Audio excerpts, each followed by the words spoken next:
If I give you one message to hold in your hearts today, it's this: never, ever give up. There'll be times in your life you'll want to quit, you'll want to go home. You'll want to go home perhaps to that wonderful mother that's sitting back there watching you and say, Mom, I can't do it. I can't do it. Just never quit. Go back home and tell Mom, Dad, I can do it. I can do it. I will do it. You're going to be successful. I've seen so many brilliant people. They gave up in life. They were totally brilliant. They were top of their class. They were the best students. They were the best of everything. They gave up. I've seen others who really didn't have that talent or that ability, and they're among the most successful people today in the world because they never quit and they never gave up. So just remember that. Never stop fighting for what you believe in and for the people who care about you. Carry yourself with dignity and pride. Demand the best from yourself and be totally unafraid to challenge entrenched interests and failed power structures. Does that sound familiar, by the way? The more people tell you it's not possible, that it can't be done, the more you should be absolutely determined to prove them wrong. Treat the word impossible as nothing more than motivation. Relish the opportunity to be an outsider. Embrace that label. Being an outsider is fine. Embrace the label. Because it's the outsiders who change the world and who make a real and lasting difference. The more that a broken system tells you that you're wrong, the more certain you should be that you must keep pushing ahead. You ain't gonna cry if you don't win the championship. You're gonna go harder in the gym. But what I know about life is that you're gonna hurt yourself. You know, life is, especially as a creativity and competition is opposites. You know what I'm saying? And they work against each other creatively. When you had to draw from a blank canvas, you gotta draw from your pool of experiences for it to have that. That I feel like I gotta succeed to show them, cause I'm already here. Like ain't no turning back. Ain't no turning back. I'm gonna always be known. Like people gonna always recognize me. So there's no turning back. But now I got that peer pressure to show people that I'm more than what a lot of people think that I am or that I will be. So that peer pressure, sometimes it drives you insane. You know what I'm saying? So many people, like before I had 2 or 3 people then wanted me to lose. Now I have thousands of people that are expecting me to fail, and I cannot fail. We've seen that our collective hearts, when put to positive action, could start the wheels of change. Real change has started with you. If you are at home and you're sitting on your couch and you are watching this right now, all I have to say is that this is hard work. I've worked hard for a long time, and it's not about, it's not about winning, but what it's about is not giving up. If you have a dream, fight for it. There's a discipline for passion, and it's not about how many times you get rejected but you fall down or you're beaten up. It's about how many times you stand up and are brave and you keep on going. When we first started selling books 4 years ago, everybody said, look, you're just computer guys, you don't know anything about selling books. And that was true, but we really cared about customers, and now we know a lot about books.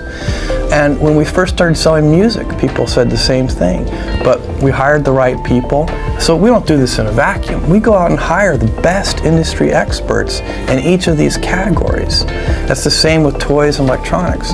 So, we take this very seriously. We take the commitment to the customer very seriously, and we're not about to. You did not follow the path that was expected of you, and you probably questioned everything about your decision. But know that stepping out is the best thing you can do for self-discovery. I know how hard it is to step out and bet on yourself. There was a pivotal turning point in my life when I chose to build my own company many years ago. I had to trust that I was ready and that my parents and mentors provided me with the tools I needed to be successful. But that was terrifying.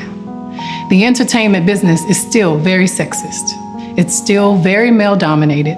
And as a woman, I did not see enough female role models given the opportunity to do what I knew I had to do. To run my label and management company, to direct my films and produce my tours. That meant ownership, owning my masters, owning my art, owning my future, and writing my own story. Not enough Black women had a seat at the table, so I had to go and chop down that wood and build my own table. Then I had to invite the best there was to have a seat. I loved it. I had this burning desire to be able to express myself in this game of golf. One of the things that Dad had instilled in me is that he grew up in an era, same era as Charlie Sifford, and why my son is named after Charlie, is that you had to be twice as good to be given half a chance. And so that understanding and that drive, as Sam said, train hard, fight easy. Things don't happen to you, they happen for you. That's life. Everything is life. It happens for you. Everything is for your greatest good. No matter what it looked like. They say you want to make God laugh, tell him your plans, right? You can't control the future. You can control it up to some point. You can't control what others do. You can't control anything. Someone can run a red light and that's the end of everything. You only can control what you can control. So things don't happen to you, they happen for you. So when you look at those situations, I had a similar situation with my pop not being around as well. And then, what cracked the code for me was really, what was he going through? I took it like that perspective. Any house in the world, and I don't want any other house than the one I'm in. And that house is in a middle class neighborhood. I'm happy in a pair of khakis and a sweater, so I don't need fancy clothes. I don't need fancy food. Do you have an iPad? I do not have an iPad. iPhone? No. He prefers books and reads avidly. Zuckerberg, who's made the cover of Newsweek and is reportedly worth $3 billion, sits at a desk like the other software engineers writing computer code. Have you changed your lifestyle? You don't look like you're buying really expensive clothes. No, I'm not buying really expensive clothes. Are you buying things? Are you buying things that you would No, I have a little one-bedroom apartment with a mattress on the floor. So now that it's been a minute since you've been off the tennis court. You said you still like to win. You still are a competitor. Yeah. So what does winning look like to you these days? Winning to me, just picking out the best deals to invest in. Us as fathers and men, we got to teach our youngsters how to come into manhood and be responsible and take care of yourself, and not only yourself, but your family that you gonna create. So you're not just thinking for yourself. You gotta be in a position to fall back on. If I'm going to fall, I don't want to fall back on anything except my faith. I want to fall forward. I figure at least this way I'll see what I'm going to hit. Fall forward. This is what I mean. Reggie Jackson struck out 2,600 times in his career, the most in the history of baseball. But you don't hear about the strikeouts. People remember the home runs. Fall forward. Thomas Edison conducted 1,000 failed experiments. Did you know that? I didn't know that. Because the 1,001st was the light bulb. Fall forward. Every failed experiment is one step closer to success. You've got to take risks, and I'm sure you've probably heard that before, but I want to talk to you about why that's so important. I got 3 reasons, and then you can pick up your iPhones. First, you will fail at some point in your life. Accept it. You will lose. You will embarrass yourself. You will suck at something. There's no doubt about it. And I know that's probably not a traditional message for a graduation ceremony, but hey, I'm telling you, embrace it, because it's inevitable. Getting successful, whatever you consider successful, if it's rich, whatever, it's not a magic trick. It's not God picks certain people he'll make rich and certain people he don't. He gives all of us as his children the power of choice. You have a say-so in that. You can decide to be rich, and with God's help, it's highly doable. But you first have to think it. The difference between successful people and non-successful people is here. I'm no better than none of y'all. I'm not a better person than you.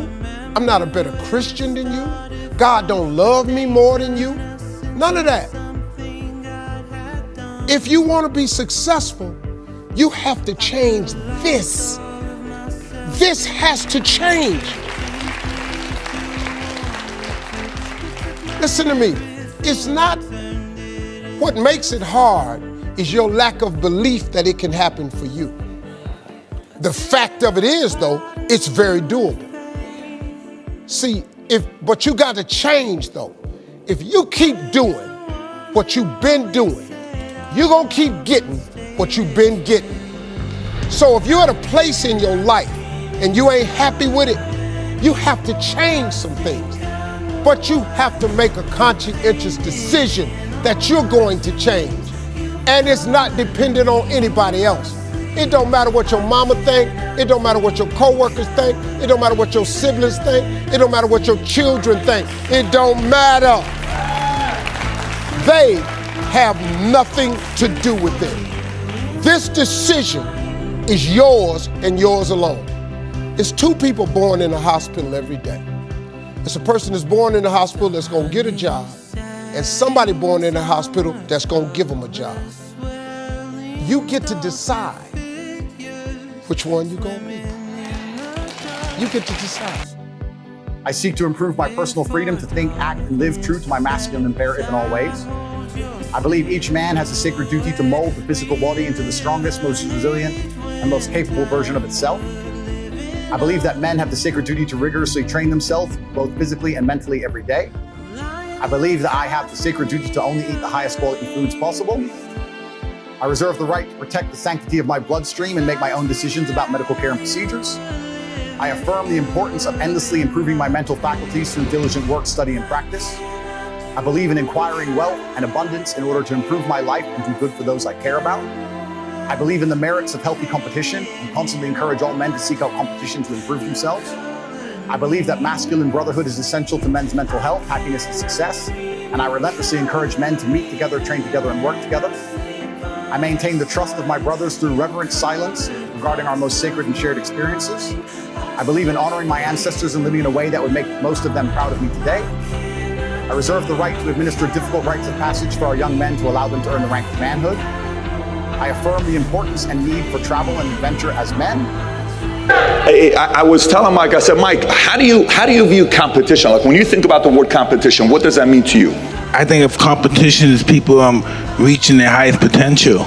They have the potential to reach their highest potential when competition comes. Competition is always good because it helps you not to give in under the slightest struggle in life.